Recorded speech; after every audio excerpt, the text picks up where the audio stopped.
दो चरण के मतदान खत्म हो चुके हैं और कल तीसरे चरण का मतदान होने जा रहा है। जमीनी स्थिति राजनीतिक दलों से ज्यादा कोई नहीं जानता है और पूरी तरह से साफ है दो चरणों के मतदान के बाद कि नरेंद्र मोदी और भारतीय जनता पार्टी बुरी तरह से चुनाव हारने वाली है। सुपड़ा साफ है दो चरणों में और अब तीसरे चरण में भी मट्टी पलीद होने जा रही है सरकार नहीं बनने की। यह मैं आपको दावे के साथ कह सकती हूं।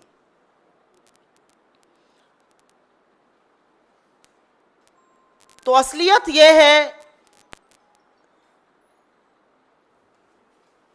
कि जब 2024 में नरेंद्र मोदी की सरकार नहीं बनेगी और लोग उनका सारा षड्यंत्र और सारी साजिश समझ चुके हैं, पूरा षड्यंत्र रचा गया आरक्षण को खत्म करने का, साजिश थी संविधान को समाप्त करने की। 400 पार का नारा ऐसे ही बहकाने के लिए नहीं दिया था। 400 पार के नारे की असलियत अनंत हेगड़े से लेके ज्योति मिर्धा, गिरिराज सिंह, विवेक देबरॉय, लल्लू सिंह सब ने बयां कर दी। जो लल्लू सिंह अयोध्या के सांसद कहते थे थोड़े दिन पहले तक कि संविधान बदला जाना है, उसको अपने बगल में खड़ा करके मोदी जी कल प्रचार कर रहे थे। तो संविधान बदलने की जो साजिश थी वो हिंदुस्तान को समझ में आ गई। जो आरक्षण खत्म करने के नापाक मंसूबे थे वो देश को समझ में आ गया और देश ने इनको हराने की ठान ली। तो दो चरण के मतदान के बाद सुपड़ा साफ है, तीसरे चरण में भी मिट्टी पलीद होने वाली है। पहली बात यह कहनी थी। और अब जब यह सच लगातार सामने आ रहा है तो नरेंद्र मोदी और अमित शाह का निरंकुश प्रशासन, उनकी निरंकुश पुलिस हर वो बर्बरता कर रहे हैं जिसकी लोकतंत्र में, जिसकी सभ्य समाज में, जिसकी सार्वजनिक और राजनीतिक जीवन में कोई जगह नहीं है। पिछले 5 दिनों में कांग्रेस की सोशल मीडिया और डिजिटल टीम्स के साथ काम करने वाले प्रोफेशनल्स को गिरफ्तार करना, उनको प्रताड़ित करना, उन पर दबाव बनाना, उनके डिवाइसेस जब्त कर लेना, यह और कुछ नहीं, यह आपकी कायरता और आपकी बौखलाहट दिखाता है। आप किसको डरा रहे हैं? आप प्रोफेशनल्स को डरा रहे हैं। आप डेटा साइंटिस्ट, इंजीनियर्स, डॉक्टर्स, उन लोगों को डरा रहे हैं, राइटर्स उनको डरा रहे हैं जो प्रोफेशनल्स हैं, जिन्होंने इस देश की गांधी, नेहरू, पटेल, बोस की विचारधारा को चुना और कांग्रेस के साथ काम करने को चुना। आप उनको डरा रहे हैं जिन्होंने सत्य चुना, जिन्होंने साहस चुना, जिन्होंने न्याय चुना। आपकी तरह आपके झूठ का चरणवंदन करने की से नकारा, उन प्रोफेशनल्स को आप डरा रहे हैं। आप किसी को दिन में, किसी को रात में कस्टडी में लेते हैं, उसको प्रताड़ित करते हैं, उसके डिवाइसेस जब्त करते हैं, मनमाने केसेस लगाते हैं। यह कौन सी कायरता है? यह कौन सी बौखलाहट है? अगर दम है तो राजनीतिक लड़ाई लड़िए, अगर दम है तो हमसे सामने आमने की लड़ाई लड़िए। आमने सामने की लड़ाई छोड़कर, रण छोड़कर प्रोफेशनल्स को प्रताड़ित करना, सोशल मीडिया के 22, 23, 24 साल के युवाओं को प्रताड़ित करना, हमारे उन पेड प्रोफेशनल्स को प्रताड़ित करना जो एक विचारधारा के अंतर्गत हमारे साथ काम कर रहे हैं, यह आपकी कायरता है, यह आपकी बौखलाहट है। तरस आता है आप पर कि आपकी इतनी हैसियत और इतनी हिम्मत नहीं रह गई है कि आप राजनीतिक लड़ाई करिए। अरे द्वंद्व तो राजनीतिक होता है। आइए मैदान में, दूध का दूध, पानी का पानी कर रही है जनता। आप किसके पीछे छुप रहे हैं? अगर लड़ना है तो सामने से लड़िए, कायरता मत कीजिए। प्रोफेशनल्स को, कोऑर्डिनेटर्स को, 22-23 साल के लड़के और लड़कियों को गिरफ्तार कर रहे हैं आप। यह दिखाता है आप कितना डरते हैं, यह दिखाता है आप कितने बड़े कायर हैं। ये कौन लोग हैं? ये वो लोग हैं जिन्होंने असल किताबें पढ़ी हैं, जिन्होंने असल शिक्षा अर्जित करी है, जो इस देश का इतिहास, इस देश के संविधान को समझते हैं, जो आपकी व्हाट्सएप यूनिवर्सिटी के ग्रेजुएट नहीं है, जो चश्मा पहनकर आपका चरण वंदन करने को तैयार नहीं है, जो आपकी गुलामी करने को बर्दाश्त नहीं है। असलियत यह है आप उन लोगों के पीछे पड़े हैं क्योंकि आपके अंदर दम नहीं है आमने सामने की लड़ाई करने का। हम जो भी कानून और न्याय संगत हो रहा है वो कर रहे हैं। हम कई जगह बेल्स मूव कर रहे हैं, जो भी कानून और न्याय संगत कार्रवाई होगी वो हम कर रहे हैं। लेकिन सोचकर दुख होता है और तरस आता है कि दुनिया की सबसे बड़ी फेक न्यूज फैक्ट्री को चलाने वाला प्रधानमंत्री, उस फेक न्यूज फैक्ट्री का दम भरने वाला गृह मंत्री इतना डर गए कि आप प्रोफेशनल्स के पीछे पड़ गए, कि आप इस देश के युवा के पीछे पड़ गए। वो युवा जिसने ठान ली है कि आपसे सत्ता दोबारा से हासिल करके वो रहेगा। वो युवा जो जानता है कि आप सत्ता में नहीं आएंगे क्योंकि वो उठ खड़ा हुआ है। वो युवा जो अपने भविष्य को लेकर चिंतित है, अपने आसपास होने वाली नफरत को वो मिटाना चाहता है, हराना चाहता है, उनको आप परेशान कर रहे हैं। हम इस मुद्दे पर दिल्ली पुलिस की कार्रवाई पर भी दो शब्द जरूर बोलना चाहूंगी। दिल्ली पुलिस बड़ी दौड़ दौड़ के कार्रवाई करती है। अमित शाह की दिल्ली पुलिस, अरे अमित शाह की दिल्ली पुलिस 72 घंटे हो गए, आपको एक कंप्लेन दी थी डीपीसीसी ने, हिम्मत नहीं थी उस पर एक्ट करने की। आज हम सुबह दिल्ली पुलिस के कमिश्नर से मिले, उन्होंने कार्रवाई करने का आश्वासन दिया है। हम देखेंगे उस पर क्या हो रहा है, लेकिन ना हम डरने वाले हैं, ना आपकी गीदड़ धमकियों को सुनकर मेरे प्रोफेशनल साथी दुबक कर बैठने वाले हैं। आपकी हर एक बात का ईंट का जवाब पत्थर से देंगे, आपके हर झूठ का पर्दाफाश करेंगे, आपकी नफरत को हराएंगे, आपकी संविधान के खिलाफ साजिश को बर्खास्त करेंगे और आरक्षण को समाप्त नहीं होने देंगे। क्योंकि इसी आरक्षण ने तमाम गरीबों को, तमाम आदिवासियों को, तमाम दलितों को, तमाम पिछड़ों को यह हक दिया कि वो खड़े होकर आपको निस्तो नाबूद कर सके। आपको क्या लग रहा है जो लोग कम वोट कर रहे हैं वो गर्मी की वजह से कम वोट कर रहे हैं? लोग कम वोट इसलिए कर रहे हैं क्योंकि उनमें आपके लिए उत्साह नहीं है। हमारे लोग जबरदस्त तरीके से बाहर आके वोट कर रहे हैं, आपके लोग घर में बैठे हैं। उनसे बर्दाश्त नहीं हो रहा है एक ऐसा आदमी जो लगातार झूठ बोलता है। उनसे बर्दाश्त नहीं हो रहा है एक ऐसा आदमी जो 10 साल की सत्ता में काबिज रहने के बाद आज भी नेहरू और कांग्रेस और राहुल गांधी को सिर्फ और सिर्फ अपशब्द कहकर अपनी सरकार चलाना चाहता है।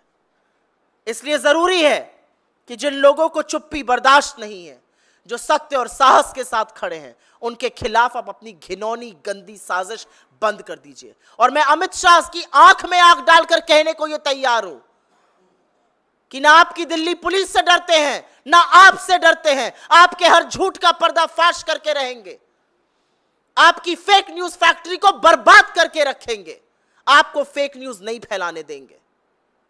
दुनिया की सबसे बड़ी फेक न्यूज फैक्ट्री जिन्होंने चलाई, जिसकी फेक न्यूज फैक्ट्री ने दंगे कराए, जिसकी फेक न्यूज फैक्ट्री ने वैमनस्यता फैलाई, जिसकी फेक न्यूज फैक्ट्री ने हिंदू मुसलमान को लड़ाया, जिसकी फेक न्यूज फैक्ट्री ने लोगों की आरक्षण की मांग को दबाया, जिसकी फेक न्यूज फैक्ट्री से लाठियां बरसी, उस फेक न्यूज फैक्ट्री को हम बिल्कुल भी बर्दाश्त नहीं करेंगे। मेरा अपना मानना है कि इस देश में 4 जून को एक नई सरकार बनेगी, एक नया प्रधानमंत्री बनेगा, और यह दावे के साथ कह सकती हूं वो नरेंद्र मोदी नहीं होंगे। और जब वो नया प्रधानमंत्री बनेगा तो वो 10 साल का फलसफा भी देखेगा, 10 साल की समीक्षा होगी, और नया प्रधानमंत्री इस देश में न्याय की, इस देश में सत्य की, इस देश में साहस की दोबारा से वो नींव रखेगा जिसकी बुलंदी पर हमारा देश खड़ा है। आपने 10 साल में जितना नुकसान इस देश का हो सकता था वो किया। आप आज भी झूठ और फरेब की फैक्ट्री हैं, लेकिन 10 साल बाद अब जब जनता आपके सामने आकर खड़ी है तो आप उसी जनता के लोगों को, गरीब लड़के और लड़कियों को, जो विचारधारा की एक लड़ाई लड़ रहे हैं, जो प्रोफेशनल्स हैं, जो गांधी, नेहरू, पटेल, बोस, मौलाना आजाद के देश को देखना चाहते हैं, उनको प्रताड़ित कर रहे हैं। ये युवा आपको जवाब देगा, और जवाब इतना करारा देगा कि आप कहीं छुप नहीं पाइएगा। आपके सवालों का स्वागत है, और जैसा कि मैंने कहा, मेरे जिन साथियों के खिलाफ अमित शाह की दिल्ली पुलिस ने या इस सरकार के निरंकुश प्रशासन ने बर्बरता की है, हम हर न्याय संगत कार्रवाई कर रहे हैं, हम कानूनी कार्रवाई कर रहे हैं जो करनी चाहिए। हम कोर्ट्स में बिल्कुल लड़ रहे हैं इस मामले को, लेकिन यहां कहना जरूरी है कि आपकी गीदड़ हरकतों से, आपके नापाक मंसूबों से ना तो मैं, ना मेरी टीम और विशेष तौर से ना कांग्रेस पार्टी डरती है, क्योंकि हम उस पार्टी का प्रतिनिधित्व करते हैं जिसने इस देश की आजादी में अपना लहू बहाया है। मेरे नेता आपकी आंख में आंख डालकर जब सवाल पूछते हैं तो आप गीदड़ों की तरह उनके खिलाफ साजिश करते हैं, उनकी सदस्यता छीनते हैं। तो घबराइए मत, हम आपको कहीं भागने नहीं देंगे। सवालों का जवाब आप ही से दिलाएंगे और हर सत्य का सामना आपको करना पड़ेगा। Any questions on this?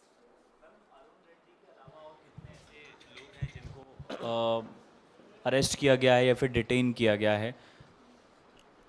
मेरी टीम के तमाम लोग, और मैं उनकी प्राइवेसी बरकरार रखना चाहती हूँ क्योंकि मैं नहीं चाहती कि उनके परिवारों को प्रताड़ित किया जाए या ऐसा कुछ हो। मेरी टीम के तमाम ऐसे लोग राज्य स्तर पर भी और नेशनल स्तर पर भी ज़बरदस्ती प्रताड़ित किए जा रहे हैं, ज़बरदस्ती डिटेन किए जा रहे हैं, ज़बरदस्ती क्वेश्चनिंग के लिए बुलाए जा रहे हैं, उनकी डिवाइसेस के साथ छेड़खानी की जा रही है। लेकिन अगर आपको ऐसा लगता है कि ये हमें ज़रा सा भी विचलित करता है, बिल्कुल नहीं करता। और अगर आपके मुंह पर मैं सत्य बोलूं, मुझे फक्र होता है कि ऐसी टीम का जो मुस्तैदी से खड़े होकर आपके साथ लड़ रही है। और मुझे खुशी है इस बात की कि हमारा सोशल मीडिया, हमारे डिजिटल प्लेटफॉर्म्स आज उस मुकाम पर हैं कि आपकी रातों की नींद उड़ा दी है। ये असलियत है, आपकी रातों की नींद उड़ गई है, इसलिए आप ऐसी नापाक हरकतें कर रहे हैं। Any other questions on this matter? Why are you sitting there? कोई और सवाल?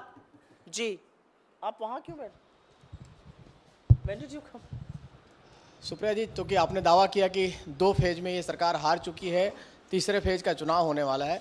चूंकि 2 फेज में चुनाव आयोग ने जो डाटा देने में देरी की, उसको आप लोगों ने हेरा फेरी का आरोप लगाया था। तीसरे फेज का चुनाव है, अब क्या उम्मीद है चुनाव आयोग से?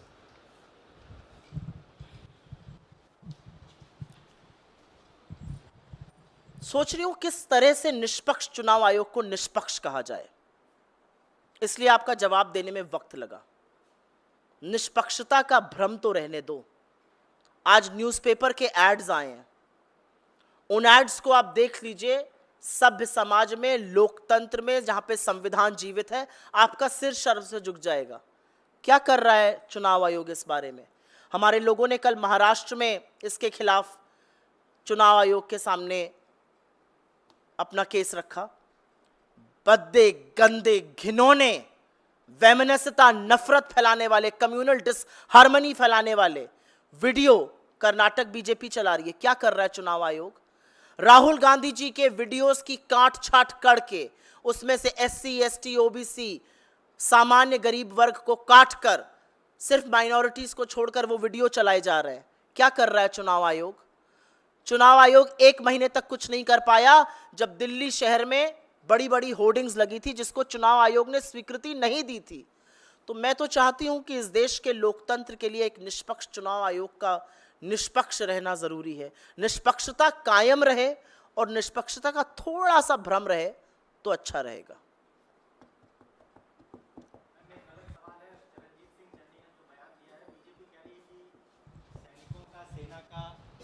इस तरह से अपमान किया जा रहा है, जब हमले हो रहे हैं तो उसको प्रायोजित मुझे नहीं पता उन्होंने क्या बयान दिया। उन्होंने कहा कि जो एयरफोर्स पर हमला हुआ पुंछ मुझे में, ऐसा लगता है कि एयरफोर्स के जिस जांबाज की शहादत हुई उसके प्रति हमारी श्रद्धांजलि है।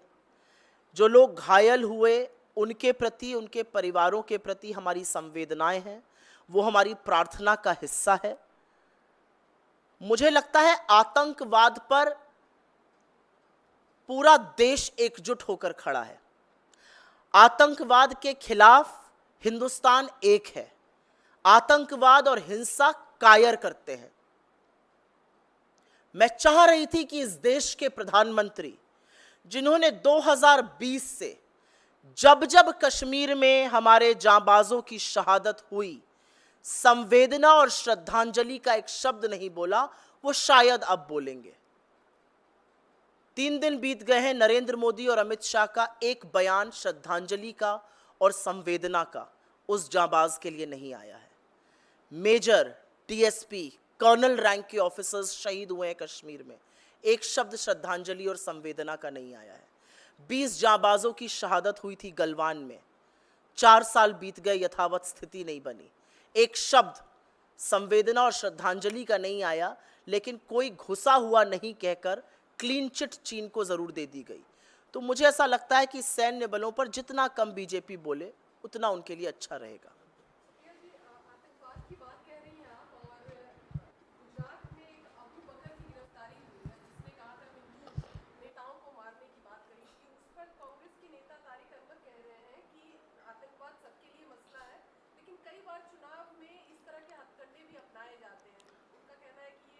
मैं कांग्रेस की अधिकृत प्रवक्ता हूं और मैंने आतंकवाद पर जो कहा, मैं आशा करती हूं आपके कैमरे ने रिकॉर्ड किया और आपका चैनल उसको लूप में चलाएगा। जैसे कि मेरी बाइट्स आपके चैनल पर लूप में चलती हैं, वैसे ये भी लूप में चलेगा जो मैंने आतंकवाद पर कहा। आतंकवाद के खिलाफ ये देश एकजुट होकर खड़ा है। आतंकवाद में हमने अपने लोगों की शहादत दी है, अपने 2-2 प्रधानमंत्रियों को कुर्बान किया है। इस देश के तिरंगे में हमारा लहू शामिल है। तो हमसे आतंकवाद पर न विवाद करिए, न सवाल कीजिए और मेरी बाइट लूप में चलाइए। जी, आपकी प्रवक्ता रही है मैम राधिका खेड़ा, उन्होंने आरोप लगाया है कि कांग्रेस में जब वो थी तब उन्होंने अपनी बात सबको रखी, लेकिन उनके साथ न्याय नहीं हुआ। वो राम मंदिर गई तो उसके बाद से उनको साइडलाइन कर दिया गया, डिबेट्स में भी जाने नहीं दिया गया। सर्वप्रथम राम मंदिर जाने वालों में से मैं थी। मैं अविनाश पांडे जी के साथ, अजय राय जी के साथ, अखिलेश प्रताप सिंह जी के साथ, दीपेंद्र हुडा जी के साथ, आराधना मिश्रा मोना जी के साथ राम मंदिर दर्शन करने गई थी। मैं तो CWC सदस्य हूं, मुझे तो किसी ने कुछ नहीं कहा। मुझे तो किसी ने कुछ नहीं कहा। दीपेंद्र हुडा को टिकट दिया गया, अखिलेश प्रताप सिंह को टिकट दिया गया, अविनाश पांडे प्रभारी महासचिव उत्तर प्रदेश के हैं, अजय राय जी अध्यक्ष हैं, वो भी वाराणसी से मोदी जी की नींद उड़ाए हुए हैं। तो भाई ये जो स्क्रिप्ट है ना, ये थोड़ी बोरिंग हो गई है और सबके लिए एक ही तरह की लिखी जाएगी, तब तो पता चल जाएगा स्क्रिप्ट कौन लिख रहा है। अरे स्क्रिप्ट में तो प्रधानमंत्री जी भी बोरिंग पुरानी स्क्रिप्ट पढ़ रहे हैं, हमारे वालों को भी वही बोरिंग पुरानी स्क्रिप्ट पढ़ाई जा रही है। तो मेरा अपना मानना है कि आपके कुछ वैचारिक मतभेद हो सकते हैं, आपके कोई रीज़न हो सकते हैं जाने के, रुकने के, वो तमाम चीज़ें हैं, उस पर चर्चा हो सकती है। लेकिन राम का नाम तो बदनाम मत करो, क्योंकि राम मंदिर तो हमारे विक्रमादित्य जी भी गए, हम भी गए, चरणजीत सिंह चन्नी जी भी गए, तमाम मैंने नाम बता दिए, तमाम हमारे नेताओं ने जाके रामलला के दर्शन किए। हम में से तो किसी के ऊपर कोई कार्रवाई नहीं हुई और हम लोग तो मुझे लगता है मेन स्ट्रीम लीडर्स हैं कांग्रेस पार्टी के।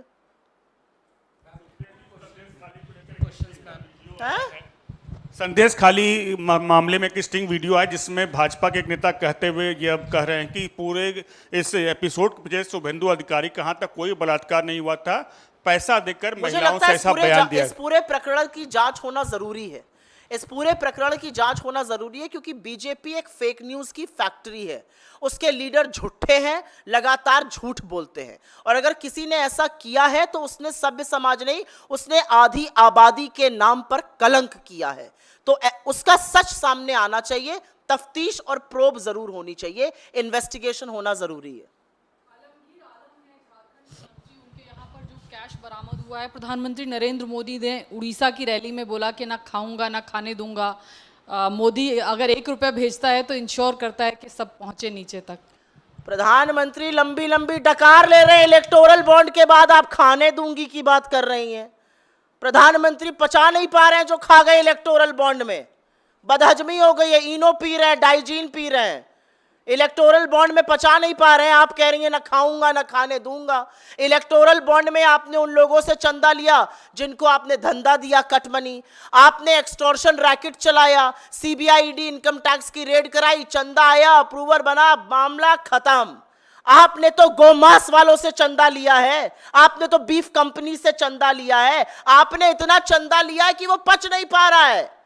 आप डकार लेकर भी पचा नहीं पा रहे, अपच हो गई है आपको। आप क्या बात करते हैं मैं खाऊंगा ना खाने दूंगा। और असलियत यह है कि सुप्रीम कोर्ट ने आपकी कलई नहीं खोली, उन्होंने ऑपोजिशन को पूरा खाका दे दिया है किस तारीख को किसने कितना पैसा इनको दिया और उसके कितने दिन बाद उसको धंधा मिला, किस तारीख को रेड हुई, उसके कितने दिनों बाद पैसा आया, ऐंठा गया चंदा, रेड बंद हो गई, केस बंद हो गया। तो ये देश आपको लगता है इतनी जल्दी भूल जाएगा? अरे अपच हो गई, आप पचा नहीं पाए जो आपके पास इलेक्टोरल बॉन्ड में आया। जी of the country have written to election commission saying that what Rahul Gandhi has mentioned about their appointments, that they are associated or affiliated with BJP or RSS. So what you have to say on I that? think the very fact that they have written that they are not associated tells you how entrenched and how associated they really are. साच को तो आज नहीं क्यों लिखने की जरूरत थी? The reality is that the system has been infiltrated by members of the RSS, by the people who hold the RSS ideology, whether it is academia, whether it's the bureaucracy, whether it's the lateral entry. That's what this government has done. People who have no faith in the constitution of this country are today sitting in academia, are today sitting in decision-making bodies. And may I dare say, large sections of the media and the judiciary as well. Thank you. Congress was vandalized last night. What do you have to say on that? Uttar Pradesh में अमेठी और रायबरेली दो star constituencies कही जाती हैं। अमेठी में कल शाम को जब हमारे कैंडिडेट किशोरी लाल शर्मा जी अपने दफ्तर में एक मीटिंग ले रहे थे, तो भाजपाई जो अब सीसीटीवी कैमरे की फुटेज आ गई है, आकर धुत नशे में कार तोड़ने लगते हैं और पुलिस वहां पर मूक दर्शक तमाशबीन बनी रही। स्मृति ईरानी हार से इतना डरती हैं? अरे एक आम कार्यकर्ता आपको हरा देगा, इसमें कौन सी बड़ी बात है? ये तो लोकतंत्र की मजबूती है।